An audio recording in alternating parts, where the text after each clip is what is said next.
안녕하십니까. 영어성경TV 김현정TV 진행자 김현정입니다.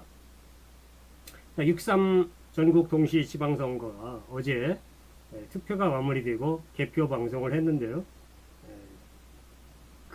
일단 출구조사 3사 공동 출구조사와 JTBC 출구조사가 다르게 나타난 경우가 있었습니다. 이거는 이변이라기보다도 출구조사가 잘못된 것이라고 봐야 되겠죠. 그리고 일단은 선거 개표 결과가 그게 정확한 거니까 그게 제대로 반영이 된 거다. 출구조사가 좀 엉터리가 있었던 거 아닌가, 이렇게 또 생각을 해봅니다. 그럴 수밖에 없는 게 여러 사람들을 출구조사 면접을 할 때 또 자기가 찍은 사람들을 정확하게 안 나타낼 수가 있고, 또는 그 우연하게도 그 시간대별로 여당이 여당 찍은 사람을 더 면접을 봤을 수가 있고, 여러 가지 이런 형태들이 있을 수 있지 않느냐.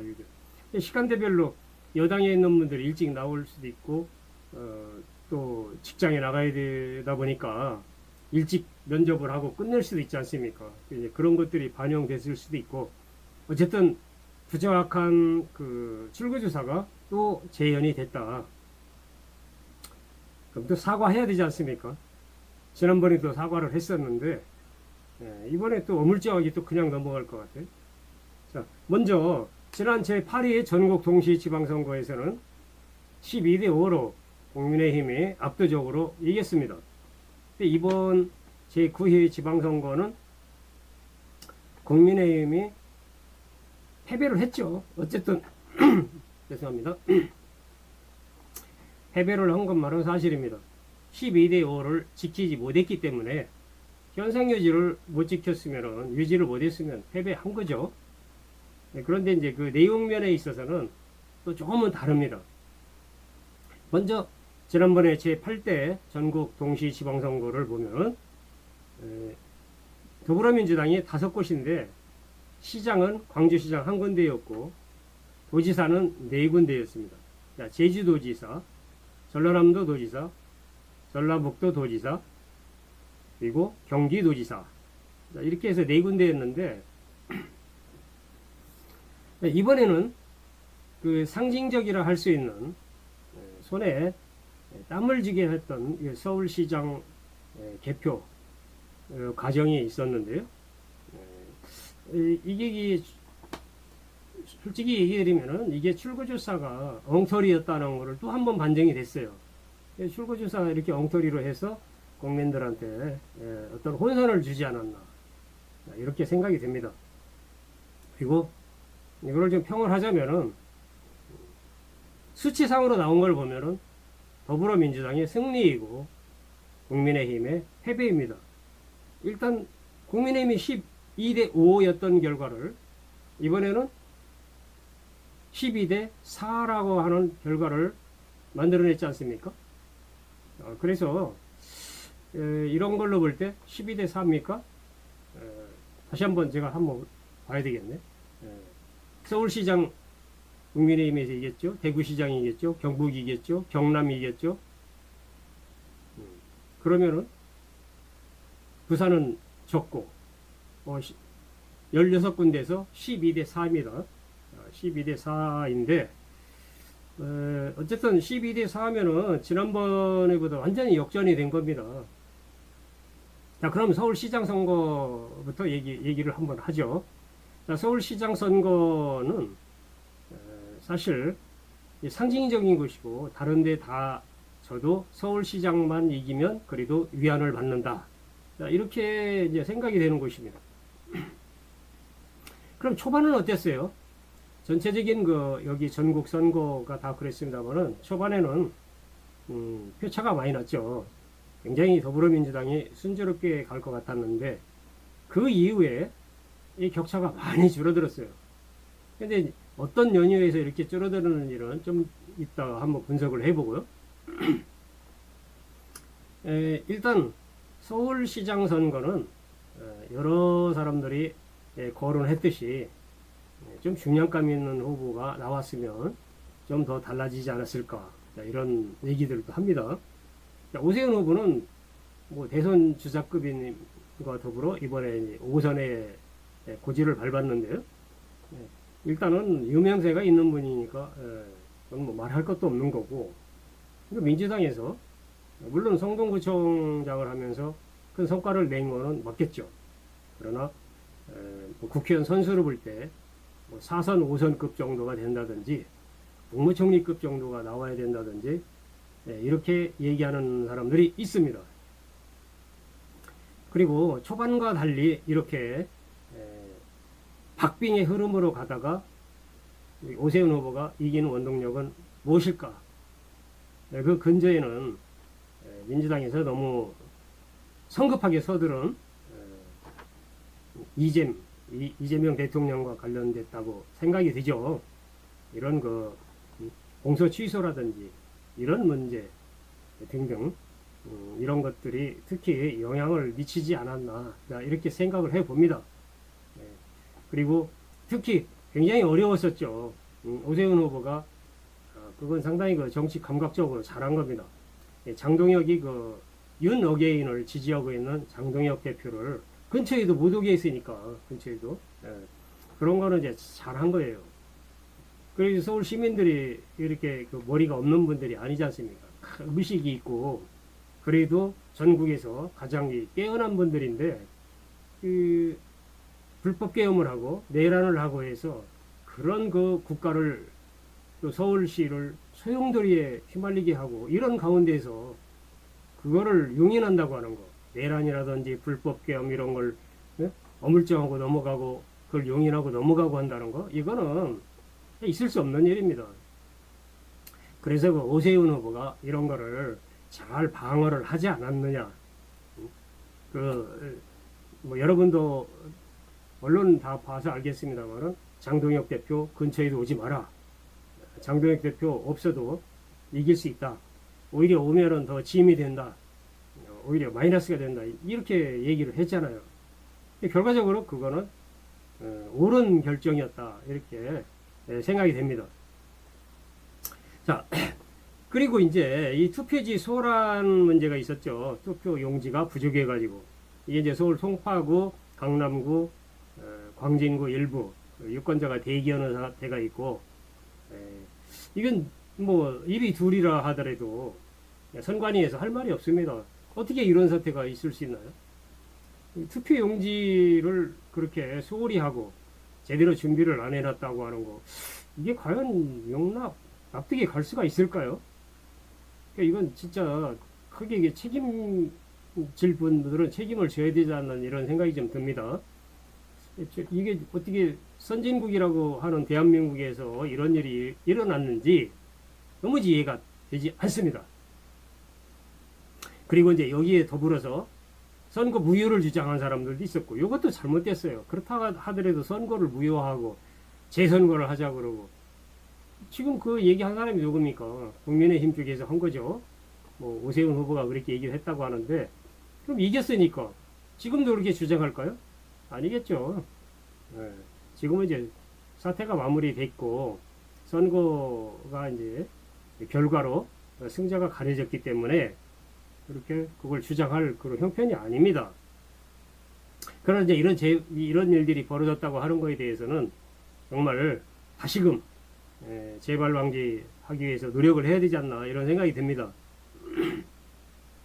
미스테이크. 서울시장 선거의 탈환 실패는 아까도 얘기 드렸습니다만은 좀 경량급 후보를 내세운 것도 원인이 있다. 첫 번째 원인은 참 재밌는 얘기입니다만은 추미애 후보가 여기 서울시장 후보로 나오려고 하지 않았어요. 그렇게 해서 여러 가지 탐색전을 벌려본 결과, 탐색을 해본 결과, 서울시장에서는 이거 안 되겠다. 이미 다른 사람을 픽 해놓은 게 있겠다 해서 이 경기도로 얼른 귀향을 했는데, 귀향이라기보다도 보따리를 쌌는데, 추미애 후보는 결과적으로 뭐 잘 된 거죠. 그러나 경기도지사와 서울시장과의 그 어떤 무게감이나 이런 걸로 봤을 때는 그래도 서울시장이 낫지 않나 이런 생각이 듭니다. 이 서울시장 선거에서 더불어민주당이 탈환 실패는 뼈아픈 하나의 큰 실수가 될 수 있는데, 예를 들어서 여기에 김부겸 후보라든지 이런 분들을 내세웠으면 또 어땠을까 하는 그런 생각이 들어요.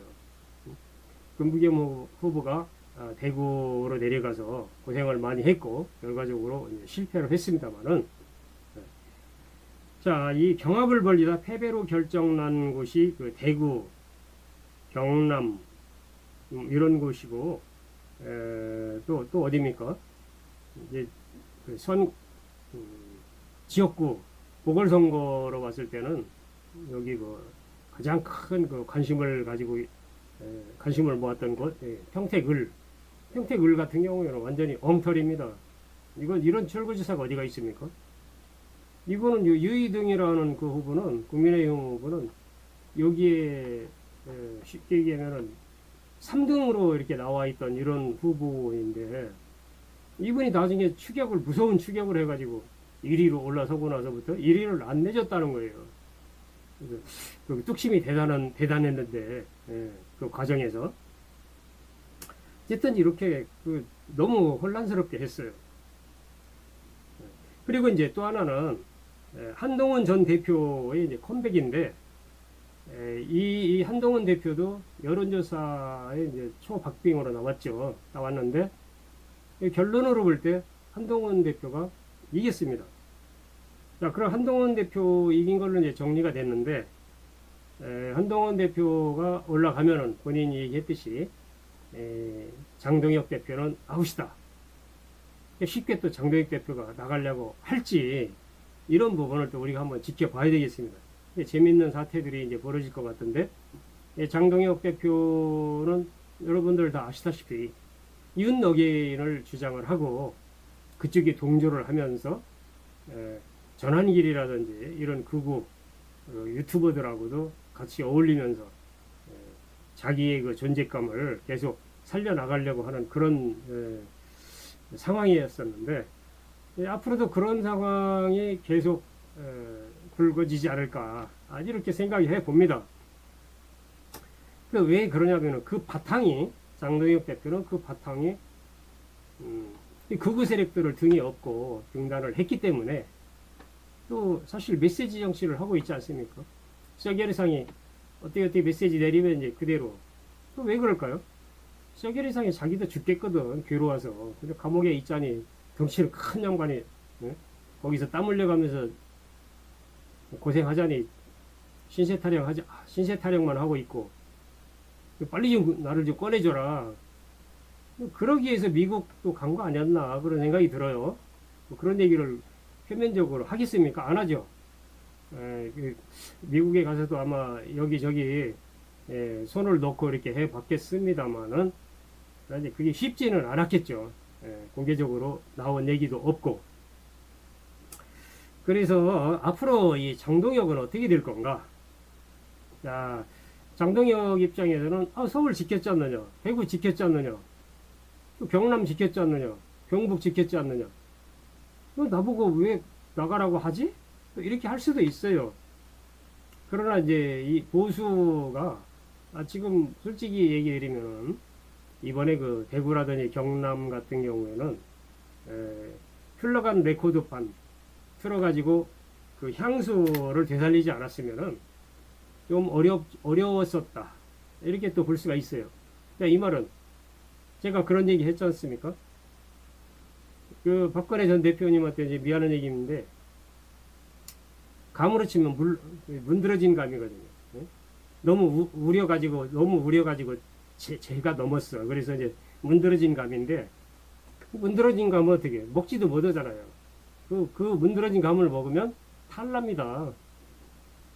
그래서 이제 지금 선거가 경북 이기고 뭐 대구 이기고 경남 이기고 이렇게 한 거 보니까 이 문드러진 감은 아닌 것 같아요. 그래도 우려먹을 감으로는 그냥 그런 대로 우려먹을 만하다. 근데 이게 언제까지 이렇게 하겠습니까? 이렇게 해야 됩니까? 선거의 여왕 나오세요. 그 선거의 여왕님이 나와요. 우리가 선거 이깁니다. 하고 이렇게 해야 국민의힘 보수, 소위 보수라고 하는 사람들이 재건이 되겠는가 이거죠. 꼭 재건하기 위해서는 그 선거의 여왕을 꼭 손잡고 나와야 되고 꼭 같이 데리고 다녀야 되고 이렇게 사정을 해야 되고 이래야 되느냐고요. 이거 아니잖아요. 이게 이렇게 해서도 안 되는 거고 얼마나 다급하고 추가 3관 다 잃게 생겼으면은 옛날 당나라 소정방을 한반도에 초빙할 때 1365년 전이죠. 그런 때를 연상하게 됩니다. 박근혜 탄핵을 당한 분 34가지 죄목으로 탄핵을 당했잖아요. 탄핵을 당하고 어떻게 됐습니까? 사면을 받은 거예요. 사면 죄가 완전히 없어진 게 아니고 그냥 사면해 준 겁니다. 그런 분을 내세워 가지고 보수를 재건한다? 이거 정말 이건 어불성설입니다. 진짜 어불성설이에요. 그래서 정말 이 장동혁 대표의 앞날도 험난하다 이렇게 보고 있습니다. 숫자상으로 보면은 그렇게 숫자상으로 볼 때 패배인데 지킬 건 좀 지켰지 않느냐. 그 어려운 가운데에서 불법 계엄이라든지 내란 상황 그 어려운 가운데에서도 그래도 그건 또 아니에요. 그렇다 하더라도 그걸 완전히 털고 가야 된다든지 이렇게 해서 새로운 물결이 일어나게 이렇게 해야 되는 거지. 선거 여왕을 손잡고 끌어내서 이렇게 리바이벌이죠. 리바이벌. 옛날 추억을 되살리게 하고 이렇게 해서 보수를 재건한다? 이렇게 재건이 되겠습니까? 말이 안 되는 얘기예요. 그게 이제 너무 다급하니까 그래도 일단은 급한 불은 꺼보자. 9위말 투아웃에 말로해서 일단 스트라이크 하나 넣고 삼진 아웃 시키면은 3스트라이크로 해서 게임을 이기는데 이거 잘못하다 보면 홈런 맞을 수도 있고 밀어내기로 질 수도 있고 그러잖아요. 그런 역할을 누가 했느냐? 박근혜 전 대통령이 했는데 그것도 한 번이지 두 번, 세 번 그렇게 하면은 국민들이 어떻게 생각하겠어요? 능력도 없는 놈들이라고 할 거 아닙니까? 능력도 없는 정당들 정말 신물 난다고 할 거 아니에요. 처음이니까 이번에는 봐주자. 응? 옛날에 그 선거 여왕이 나와도 이번에는 좀 봐주자. 보수 죽게 생겼다고 해서 저렇게 손 흔들고 다니고 손이 뭐 아플 정도로 이렇게 악수하고 다니고 했는데 그래도 우리나라 사람들이 정이 많잖아요. 그렇다 하더라도 두 번, 세 번 우려먹으면 그때는 속지를 않습니다. 자, 그럼 민주당을 한번 볼까요? 자, 민주당은 정말 이번에 대구에 내려가서 김부겸 후보가 큰 일을 하긴 했어요. 그리고 그만큼 득표율을 올렸다고 하는 거는 나름대로는 굉장히 선전한 겁니다. 본인이 얘기했듯이 개인의 패배지 대구 시민들의 패배가 아니다. 대구의 변화를 열망하는 그런 그 느낌을 자기가 잘 받았다. 이렇게 패배의 변화를 얘기를 했는데 김부겸 후보는 어려운 소위 얘기하는 험지라고 얘기하지 않습니까? 그 어려운 험지에 가가지고 그만큼 득표율을 올렸다. 그분은 자신감을 가지고 있고 자산을 지금 많은 돈을 벌어놓은 거예요. 다음에 대통령 후보로도 나갈 수 있습니다. 그러니까 우리가 지금 계속 보세요.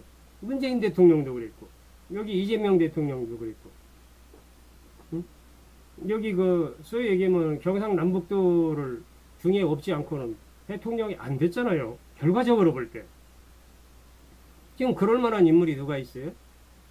뭐 추미애 경기도지사 당선된 분도 있겠지만은 김부겸 전 총리 이런 분도 거기에 해당이 되죠. 이번에 그걸 더 느꼈을 거고 본인도 내가 여기서 당선이 되든 안 되든 나는 선전하면은 내가 다음에 차기 대선 후보로도 나갈 수 있다. 그건 맞는 말 아닙니까? 영남 쪽에서 누가 표를 가져올 수 있겠어요? 안 되죠. 송영길 후보가 표를 가져올 수 있습니까? 정청래 후보가 표를 가져올 수 있습니까? 그거 안 돼요. 어려워요. 오히려 김부겸 후보라든지 이런 분이 나서서 지난번에 내가 이렇게 득표했으니까 그 득표만큼만 이번에도 날 도와줘라. 응? 그러면은 내가 대한민국 대통령 되는 거지만은 경북은 정말 더 반짝반짝 빛나게 할 수가 있다. 이렇게 할 수가 있죠. 그런 걸로 봐서 김부겸 후보는 대성공을 한 겁니다. 이게 패배자가 아니에요. 개인의 패배도 아닙니다. 이거는 큰 자산을, 큰 자본을 축적해 놓은 거예요. 김부겸 후보는. 그러니까 실망하지 마시고, 우리도 민주당을 위해서 그만큼 노력했다고 하는 거. 과거에 이쪽으로 처음에 왔을 때, 오래됐잖아요. 홍준표 전 대표가 놀렸잖아요. 제 완장 차고 그러더니 사람이 완전히 달리 보인다고. 본인은 왜 완장 안 찼어요? 그때 같이 넘어와가지고 완장을 같이 찼어야지. 그럼 아마 총리도 아마 한 번, 두 번까지는 몰라도 한 번은 아마 했을 겁니다. 홍준표, 홍반장 얘기하는 겁니다. 자, 여담입니다만은, 그래서 민주당은 앞으로 정책로 대표와 김민석 총리, 그리고 송영길 대표 간의 3파전으로 당권 경쟁이 예상이 됩니다. 이제 만만치가 않죠. 앞으로 권력투쟁, 일부러 볼 때는 권력투쟁이라고 하는데, 당의 속성상 어쩔 수 없는 거 아니겠습니까? 이렇게 당권을 지휘는 사람이 아무래도 유리하니까, 차기를 길러내는데도 유리하고, 본인한테도 해당될 수 있는 얘기고, 특히 김민석 총리 같은 경우에 더 그렇죠. 그런데 여기에 이런데 김부겸 전 총리 같은 분이 나와서 만약에 당권을 가졌다. 이거는 금상첨화가 되는 겁니다.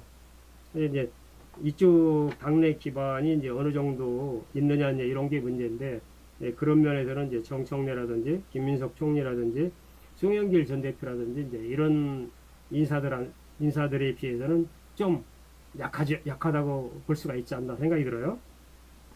그러나 또 떠밀려서 이번에 대구에서 나가서 후보가 되고 그 험지에서 민주당을 위해서 살신성인을 했듯이 이렇게 한 걸로 미뤄보면은 또 한 번 그런 역할을 맡기면은 이건 또 마다하지는 않을 겁니다. 모른 척하고 또 할 수도 있습니다. 자, 국민의힘 당권 경쟁은 돌아온 검객 한동훈 전 법무 또 한동훈 대표와 판사와 검사의 이제 본격적인 싸움이 된 겁니다. 이제 진검승부가 이제 본격적으로 시작이 됐어요. 그래서 장이 존재하는 한은 윤어게인은 계속될 거다. 이것이 자칫 잘못하면은 보수 괴멸로 이어질 수 있습니다. 이거 지금 장동혁이라는 이 걸림돌이 이 무지막지한 걸림돌이에요. 이건 뭐 어떻게 함부로 치울 수도 없고, 그래서 언제까지 이게 우려먹을 수 있느냐, 이제 선거 여왕을 끌어들이다가 그렇게 하면은 다음에는 이제 보수는 더 괴멸의 길로 들어섭니다. 물러 터진 감은 아니에요. 그거는 이제 취소합니다. 물러 터진 감은 아니고 우려먹는 감 정도는 됐어요. 근데 우려먹는 것도 한두 번이지 국민들이 이렇게 속지 않습니다. 처음이니까 너무 어려우니까 우리가 한번 봐주자. 보수의 괴멸로 간다는데 우리가 한번 손 한번 또 한번 들어주자. 이제 이렇게 했을 수는 있죠. 그러나 이제 이게 전부 다는 아니다는 거예요. 전부 다는. 그 이후에 지금 강원도에서 다시 탈환한 우상호 의원이죠. 전 의원 정말 축하합니다. 이런 역전의 용사들입니다. 우상호 의원 그렇고 충청 지역을 탈환한 이런 분들, 대전시장 그런 분들도 그렇고 이번에 어쨌든 간에 수기 성과를 얻지 않느냐 이렇게 볼 수가 있죠. 수기 성과를 거둔 걸로 이렇게. 그래서 전체적인 이제 지도나 이런 걸로 볼 때는 민주당이 그렇게 뭐 잘못 크게 밀리고 뭐 이런 것도 없었어요. 그러니까 몇 가지 크게 전략상의 오점을 남겨가지고 이렇게 된 거 아닌가. 제가 아까도 얘기 드렸습니다만은 공소 취소나 이런 거를 들고 나오니까 민주당에 유리했던 분위기가 이게 거의 이렇게 사그러 들어간 거예요. 그래서 거기다 조금만 힘을 보태면은 보수도 존재의 가치를 드러낼 수가 있겠다. 해서 끌어당기니까 나온 분이 누구예요? 그냥 박근혜 전 대표 아니에요. 박근혜 전 대통령. 또 거기에 덩달아 가지고 너만 나가냐 나도 나간다 해가지고 응? 못 이기는 척하고 나온 분 MB 이명박 전 대통령이고. 그래서 이 정치라는 게 알다가도 모를 일입니다. 이게 언제까지 그분들이 한국 보수를 위해서 대주자로 뛰어야 되고 또 부르면 나와야 되고 또 옛날 추억을 되살리고 이렇게 해야 되느냐. 참 이게 난센스예요. 한국 정치라고 하는 게. 이 흘러간 이런 그 레코드판을 다시 들어야 되고 다시 얼굴을 봐야 되고 뭐 이렇게 한다는 거. 그게 좀 큰 난센스입니다. 미국 같으면 과연 그게 가능할까? 저도 그런 생각을 또 해봅니다. 자, 그리고 이제 이번에 그 군소정당들을 한번 보면은 군소정당들의 그 행태는 좀 미미하지 않았나 이런 생각이 들어요. 그래서 군소정당들이 앞으로 더 분발을 해야 되지 않나.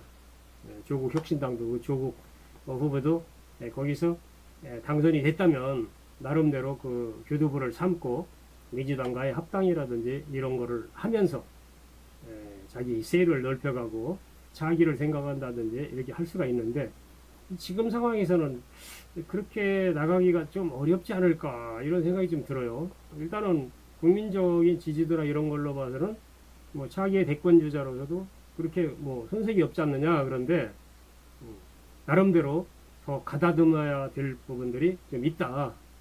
제가 뭐 그렇게 그 대권 주자급한테 얘기 드리기가 좀 그렇습니다만은 객관적으로 볼 때는 좀 그래요. 거기서는 어떻게든 이겼어야 되는 거예요. 민주당과의 선거 전략적으로 이렇게 후보 단일화를 한다든지 이렇게 해서 이겼어야 되고 민주당에서 많이 끌어왔어야 되지 않느냐 이런 생각이 듭니다. 그런데 이제 그런 부분이 좀 미흡한 것 같아요. 미흡한 것 같고 자기가 되면은 민주당하고 합당을 해서 민주당의 파일을 엄청 키우겠다. 이렇게 나갔어야 되지 않느냐 이거죠. 그리고 그렇게 너무 뭐라 그럴까 그 사람의 잘못된 부분 이런 것만 그냥 들춰내려고 해서 그 선거에 도움이 되게 하려고 해서 한 것도 별로 도움이 됐느냐 이거죠. 그 민주당에서 후보를 안 내줬어야 유리한데 안 내줬어야 유리한 건데 왜 그렇게 했는 건지 그런 부분을 저도 퀘션 마크입니다. 어쨌든 이번에 제9회 전국 동시 지방선거에서 당선된 분들에게 축하드리고 저도 지금 몸 상태가 어제 대표 상황을 들여다보고 여러 가지로 생각을 하느냐고 그렇고 또 감기가 안 떨어졌습니다. 개인적인 얘기를 해서 미안합니다. 빨리 저 개인적인 문제는 감기부터 떼내는 것이 저한테 급선무입니다. 여러분 감사합니다. 다음 시간에 또 뵙겠습니다.